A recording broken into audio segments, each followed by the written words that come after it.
2, 3. Good morning, everybody. This is Mikey Zena here in beautiful St. Augustine, Florida. I thought I would, of Menorca and Magic handmade cast nets, I'm going to do something a little different today. I spent a lot of time in the past just simply talking about handmade nets and the process and everything about them. I never really touched much on you folks that are going to go out and buy a net from a source, whether it's Walmart, a bait and tackle shop, or offline, or wherever there's many. You'll find no trouble finding one, that's for sure. But anyway, and I want to start right up front with telling you I'm absolutely I'm not here to insult anybody's intelligence, because if you people that know this stuff, I'm not going to be talking to you. But I keep encountering folks as I go about, get invited to different places to demonstrate this art, and I keep encountering people that either are have absolutely no idea that nets were ever made by hand. All they've ever known is they go to a store and buy a monofilament net, and away they go. But so I want to touch some of these, hopefully somebody that might be looking at this video, that I might be at least enlighten them a little bit. And so what I'm going to show you today is two different nets. Now, you heard me talk about this, and I've showed this before. This is monofilament. Phil, you can get a good look at that. You see how stiff this is. This would have been a snapper fisherman's, commercial snapper fisherman's hand line, what it was. You see how stiff it is. I mean, this is monofilament that was, they started making DuPont patented synthetic materials back in actually 38 or 39. And so, with that said, the early monofilament was like wire, as you can see how this. You can see it. They actually, in 1951, 52, when your webbing machines came out, and they started making machine-made webbing like we're going to see here, they actually tried making nets out of this stuff. I remember the first one I saw. It was like a wire basket. I've told you this story before, but it was like a wire basket. Well, 1959, DuPont came out with Serene. That's the monofilament that you know today. It's much softer, and it's what I'm going to show you. I want to show you here. I never showed you this. For you folks that are familiar with monofilament nets, it's probably perhaps all you've ever had. The one that you went and bought from a store, and here's a sample of one. Somebody gave me this thing, I don't remember, some time back, and it's a panel net, and I'm going to try to show you. It's going to be hard to maybe catch the seams. These are this net is made out of flat monofilament panels that are made on a machine, and they're cut into panels. It comes off a roll. They cut it into panels, and they stitch it together. You can see how much webbing is around the top of this thing. It's an awful a large amount of webbing around the top. You want me to go close up? Yeah. Well, let's see. Well, you can see that. They use a plastic horn, which is great. And then they've got a little tuck divider, braille line divider. And you can see this is a rather large swivel. This part of it's really good. There's nothing wrong with this. And the hand line is a braided poly. They've got, what did we say, 30 feet? Yes. With this net is perhaps, it's probably 8 foot. It looks like it's a half-inch mesh. And anyway, this is the hand line, and this part of it, is good. Now, we're going to come on down, and I want to show you. We want to catch this seam. Let's show you how these things are put together. By the way, if you look online, they call these things handmade, by the way. Anyway, let's see. Phil, is there any way, can you get Just hold it steady. a close view of that? You see that line? It's where panels are stitched together, Yeah, I got sewn it. together. You got it? Yep. That's how these things are made. They're this one looks like it did a decent job. It looks like they've got it secured pretty good.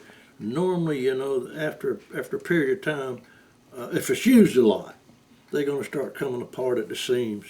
Because monofilament is hard to tie. I don't have to tell you that. All right, we saw that. We've looked at the top of this thing.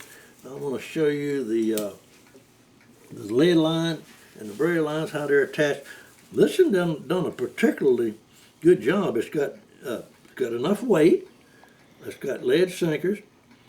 I don't like the diameter of that lead line. I don't know what that is. It doesn't look like to me it's over a quarter of an inch. I use a half inch. I use a quarter. I don't know. This I don't think is much over an eighth. And can you catch that? You getting that? Yes.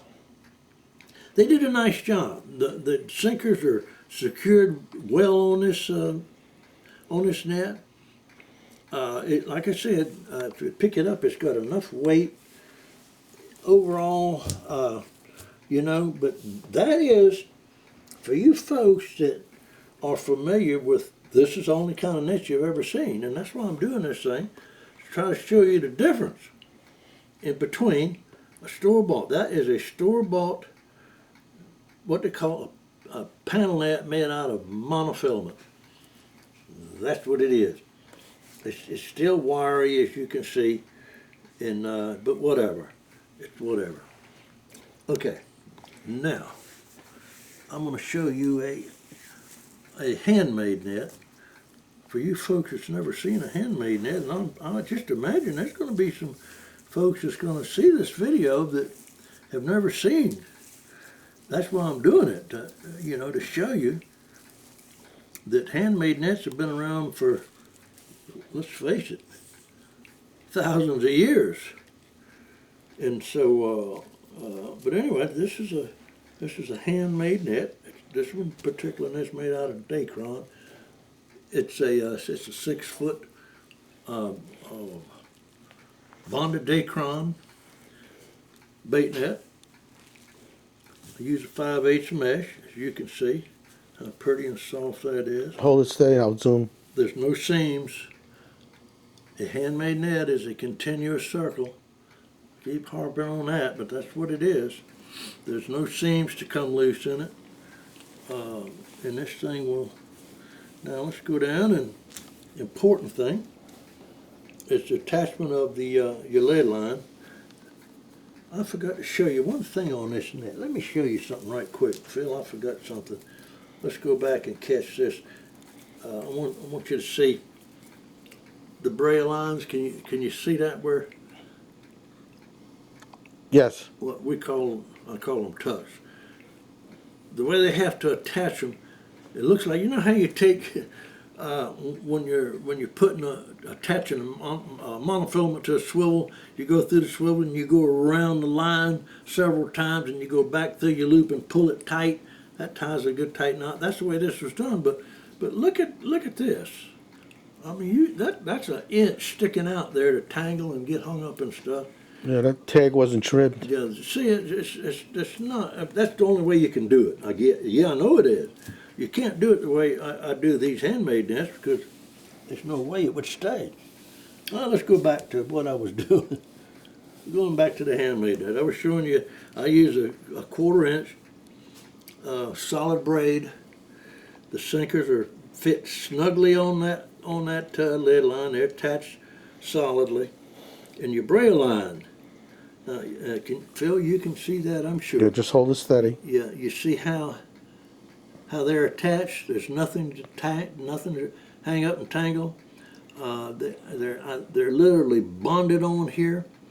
I tie them with a series of half hitches, and the end, when I cut it off and I burn it off and smear it right into the knot. Then this is coated with my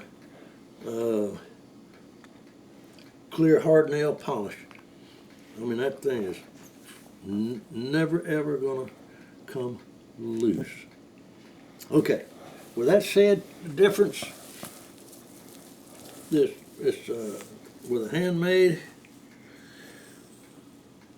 I use a different type of, I use the same, my ancestors were doing this 250 years ago right here in St. Augustine. They used a cow horn, a swivel, you know, and I just drill a hole through the horn and attach the hand line to it, and you're ready. You're ready to go. Okay. Now, again, I didn't want to insult anybody, but I just want those of you who don't know, I'm showing you the difference between a store-bought net, monofilament, store-bought net, made out of flat panels, sewn together and put together. Well, I'm gonna give a guy a plug here in St. Augustine. If anybody's, there's a lot of people online that's selling nets, and you know, they're calling them handmade. There's some people here in St. Augustine got a funny name. They're called Bubble Boy. If you want to do a Google search, look up Bubble Boy Bubble Boy cast nets. They make all he makes is monofilament nets, but he does a super job. Knows what he's doing. He's been doing it for a lot of years. He uses a heavy diameter material. When he puts his seams together, he heats them. He heats it after he ties his knots. He heats it so they'll stay tight. He's really into what he's doing. He makes a really nice net. I have no idea what his prices are. They're going to be more than this, but they would be worth it. Bubble Boy. Does that ring a bell? I kind of like that. Now, I met the guy here a while back. He's a very pleasant person, and I've been, like I said, he does make a. I looked at one of his nets and I was impressed with it because he really takes pride in what he's doing. Okay, now I'm going to end this thing right quick with. I'm going to show you. You new folks, maybe you've never seen this done. I'm going to just show you how to tie a few knots. How this handmade net is made. And this is called a knitting needle, and this is a, whatever you want to call it. I call it a mesh board. They call it a gauge. Call it what you like. But and this is going to be at some point here down the road. My plans for this is going to be a 10-foot braided Dacron mullet net. I use it's a 1-inch mesh, 1 inch being from knot to knot. And again, a handmade net is a continuous circle. See, I came to the end. You tie your tail to your line off your needle.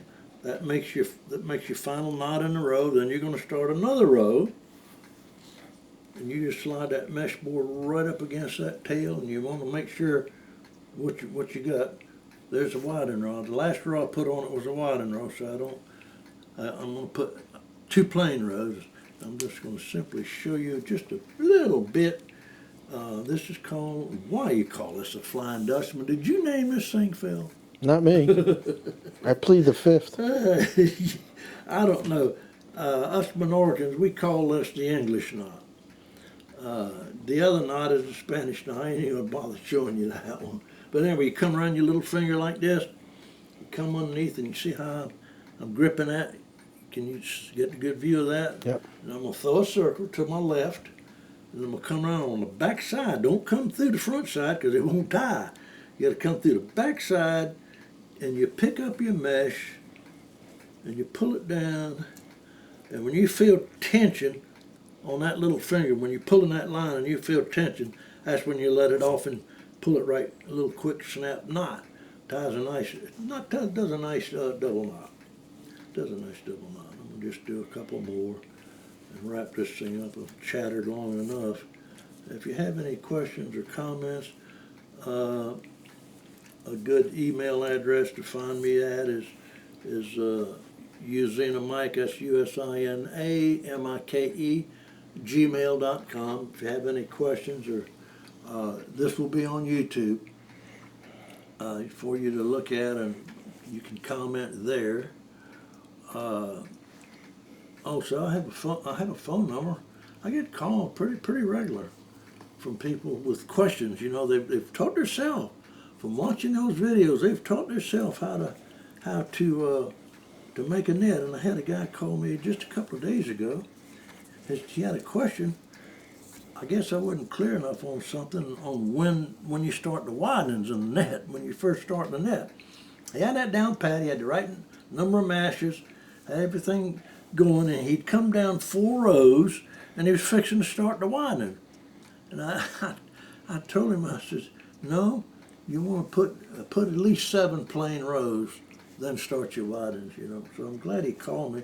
Not that it would have made a big difference. It wouldn't have made a big difference. He just had a little more webbing throughout the net. Definitely would have been more webbing to it. It would have took more sinkers. It would have been heavier, this, that, whatever you want to be. But anyway, so with that, I'm going to wrap this thing up.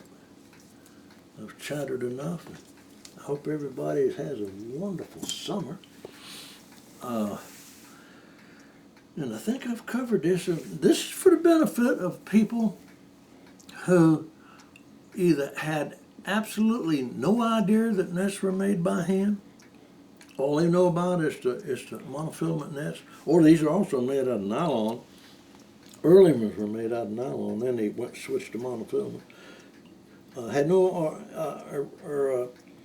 no idea that nets were actually made by hand. I wish they were made by hand for a good number, and they're still being made by hand. Your third world countries, I mean, believe it or not, I talk to people from all over, and communication with people in India, Africa, Jamaica, all over, where they make nets by hand, and so they enjoy seeing this stuff. But anyway, with all of that said, I think I covered everything. Be sure and contact us if you have any questions or comments about this. I think I covered it, and I'm repeating myself, but I think I covered it pretty good. I gave you my contact information, and so with all of that said, take care of yourself, stay safe. Till the next time.